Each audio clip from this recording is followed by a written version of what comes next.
ستجدون آخرين يريدون أن يأمنوكم ويأمنوا قومهم كلما ردوا إلى الفتنة اركسوا فيها فإن لم يعتزلوكم ويلقوا إليكم السلم ويكفوا أيديهم فخذوهم واقتلوهم حيث ثقفتموهم وأولئك جعلنا لكم عليهم سلطانا مبينا وما كان لمؤمن أن يقتل مؤمنا إلا خطأ ومن قتل مؤمنا خطأ فتحرير رقبة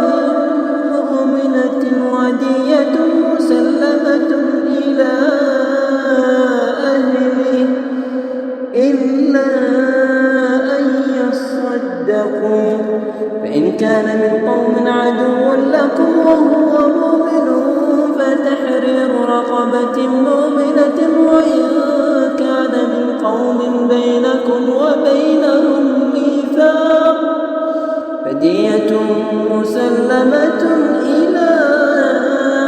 أهله وتحرير رقبة مؤمنة فمن لم يجد فصيام شهرين متتابعين توبة من الله